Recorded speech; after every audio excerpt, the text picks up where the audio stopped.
रमेश एक private firm में clerk है जो अपनी थोड़ी सी सैलरी में बड़ी मुश्किल से जीवन बिताता है। पैसों की कमी से घर में अक्सर खिचखिच मची रहती है और लोगों का उधार भी रहता है।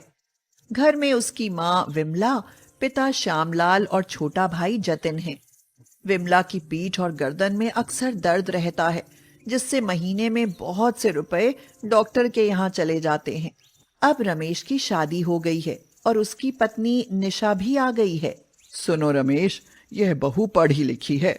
हमारे घर की तंगहाली के बारे में उसे पता नहीं है। जाओ, कुछ रुपए किसी से और उधार ले लो। थोड़ा ढंग से खर्च हो, फिर आगे जो होगा देखा जाएगा। ठीक है माँ, मैं अपने दोस्त से रुपए ले आता हूँ। उनकी ये बातें निशा सुन लेती है और कहती है, अपने सिर पर उधार मत चढ़ाइए। अब मुझे यहीं रहना है तो थोड़े दिनों की सहूलियत से क्या फायदा। हम सब मिलजुल कर इसी में एडजस्ट कर लेंगे। चलिए सब लोग, नाश्ता तैयार है। यह सुनकर सभी लोग बहुत खुश हो जाते हैं। लेकिन अभी नाश्ते के लिए हमने कुछ सामान तो मंगवाया ही नहीं है, तो इतनी जल्दी नाश्ता कौन सा बना लिया तुमने जो हम नाश्ता करें? अरे अब चलिए तो सही मम्मी जी, फिर देखिए। लेकिन निशा के कहने पर सभी लोग नाश्ता करने जाते हैं तो नाश्ते की मेज पर नई डिश और गर्मा गर्म पराठे देखकर खुश हो जाते हैं।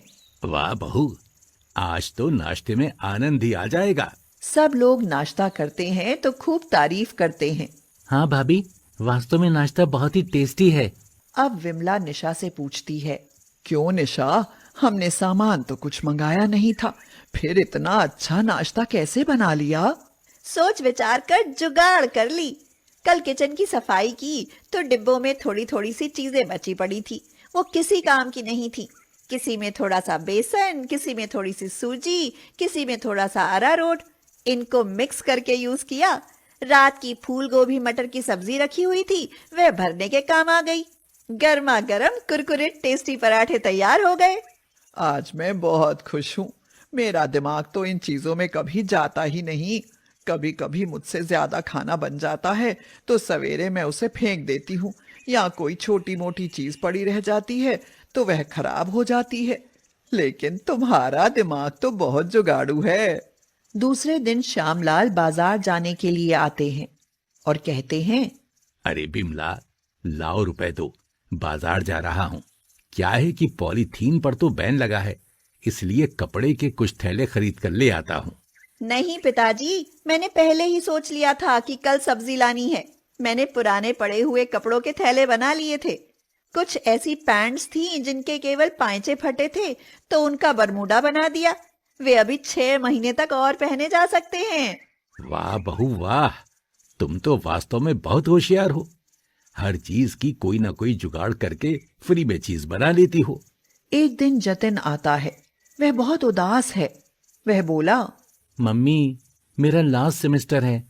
जल्दी से जल्दी 1-2 दिन में मेरी फीस भरिए, वरना मैं एग्जामिनेशन वाला फॉर्म नहीं भर पाऊंगा और मुझे एग्जाम देने को नहीं मिलेगा। अब मैं क्या करूं बेटा? अभी तो रमेश शादी के खर्च वाले उधार से ही नहीं निपट पाया है। मैं उससे कैसे कहूं, तू छोड़ पढ़ाई, बहुत पढ़ लिया। कोई चिंता की बात नहीं है देवर जी। मैं 1-2 दिन में रुपयों की कुछ ना कुछ जुगाड़ कर दूंगी। आप चिंता मत करो। दूसरे दिन घर में कोई नहीं होता है तो निशा घर की साफ सफाई में लग जाती है। लेकिन गर्मी बहुत ज्यादा है और वह पसीने में लथपथ हो जाती है। अपनी साड़ी के आंचल से पसीना पोंछकर कहती है, हे भगवान, इन लोगों ने तो एक पंखा तक नहीं लगवाया जो गर्मी से ही राहत मिल जाए। मैं कैसे रह सकूंगी। वह फिर से सफाई में लग जाती है और कहती है, ओ माय गॉड, कितना सामान इन लोगों ने कबाड़ में भर रखा है, जिसका ना कोई मतलब है ना यूज। तभी गली में कबाड़ी वाले की आवाज आती है। कबाड़ी वाला, कबाड़ी वाला। निशा से बुलाती है। कबाड़ी वाला आ जाता है तो निशा उसको ढेर सारा सामान निकाल कर देती है, जिससे उसे बहुत रुपए मिलते हैं। अभी मैं घर की सफाई कर रही हूँ, कुछ और भी चीजें हैं, आकर वो भी ले जाना। कबाड़ी वाला चला जाता है। निशा जतिन को फीस के रुपए दे देती है। वाह भाभी, अब मैं एग्जाम दे सकूंगा, वरना माँ तो मुझे पढ़ाई छोड़कर किसी दुकान पर नौकरी करवाने को थी। उसके बाद जब विमला लौटकर घर में आती है तो कहती है, बहू, आज घर बहुत साफ सुथरा लग रहा है। हाँ मम्मी जी, घर की मैंने आज सफाई की है। तब तक बाहर से श्यामलाल आते हैं और कहते हैं, बहू, स्टोर रूम में फावड़ा पड़ा था, वो मुझे ढूंढ कर दे दो, मुझे जमीन खोदनी है। कुछ नए पौधे लाया हूँ, लगाऊंगा। लेकिन पिताजी, वह तो कबाड़ी वाला ले गया। क्या? हाँ पिताजी, मैंने सोचा कि वह बेकार है। उसमें डंडे की तरफ फावड़ा टूटा हुआ था। जोर से फावड़ा चलाने पर कभी भी चोट लग सकती थी। ये बात तो मैंने कभी सोची ही नहीं। चलो कोई बात नहीं, मैं खुरपी से ही काम चला लूंगा। श्यामलाल चले गए। शाम को बिजली चली गई तो विमला छोटी चारपाई ढूंढने लगी। जब कभी बहुत गर्मी होती थी और लाइट नहीं आती थी तो वह छत पर डालने के लिए उस चारपाई को ले जाती थी। मेरी चारपाई नहीं दिख रही है, क्या तुम्हें पता है बहू? वह चारपाई थी या बांस की बनी हुई तिकोनी कमानी थी, जिसका एक कोना कहीं जा रहा था, दूसरा कहीं। तभी आपको पीठ दर्द की शिकायत रहती है। अरे तो जैसी भी है, लेकिन बताओ तो वह है कहाँ? बता तो रही हूँ, बेकार थी, तभी कबाड़ी वाले को दे दी। यहाँ से कूड़ा हटा और आपका डॉक्टर के यहाँ जाना बंद। बताओ कैसी रही जुगाड़? हे मेरे प्रभु, ये कैसी बहू आ गई है? चलो छत पर देखो मेरी जुगाड़। विमला ने देखा कि छत पर पड़ी ढेर सारी ईंटों को दो तरफ लगाकर टूटे किवाड़ के तख्ते रख दिए गए हैं। उस पर मोटा गद्दा पड़ा है। विमला उस जुगाड़ू बिस्तर पर रात भर आराम से सोई। सवेरे उठी तो उसकी पीठ में दर्द भी कम था। निशा की इस बिक्री से रमेश को भी बहुत गुस्सा आया, क्योंकि उसकी किताबों की अलमारी गायब थी। हालांकि वो टूटी थी, उसमें चूहे घुस जाते थे, लेकिन काम तो देती थी। 1000 रुपए की किताब को चूहा काट देता है तो वह अलमारी किस काम की? बेकार के सामान को बेचकर देखो, फैन मिल गया इससे। उसी तरह से जतिन के जिम के पुराने सारे उपकरण उसने बेच डाले। जतिन का कहना था कि उनमें थोड़ी बहुत टूट फूट होती थी तो वह संभाल लेता था। अभी तुम्हारी पढ़ाई जरूरी थी, जिम तुम मंथली ज्वाइन कर सकते हो। पैसे कौन देगा? वो मैंने जुगाड़ कर दिया है। कृष्णा कॉलोनी से मेरी मौसेरी बहन के बच्चे आया करेंगे पढ़ने। उन्हें ट्यूशन देकर तुम अपना जेब खर्च निकाल सकते हो। जतिन खुश हो गया। तभी श्यामलाल को कुछ याद आया।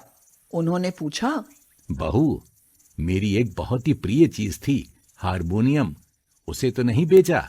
अब सबकी नजरें निशा के चेहरे की तरफ जम गईं। हाँ, तो वह हारमोनियम कौन से काम की चीज थी? उसमें सिवाय रे रे पे पे के अलावा कोई आवाज निकलती भी नहीं थी। निशा ने उसे जरूर बेच दिया होगा।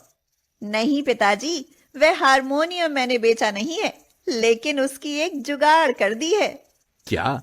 अब उसकी क्या जुगाड़ होगी? मेरी पहचान का एक लड़का संगीत सीखने को है, फॉरेन से आया है, लेकिन उसके पास हारमोनियम नहीं है। वह एक टीचर ढूंढ रहा है, तो मैंने उससे कहा, मैं तुमको टीचर भी दिला दूंगी और हारमोनियम भी किराए पर दिला दूंगी। पिताजी, आप तो हारमोनियम बहुत अच्छा बजा लेते हैं, ट्यूशन की फीस तगड़ी मिलेगी।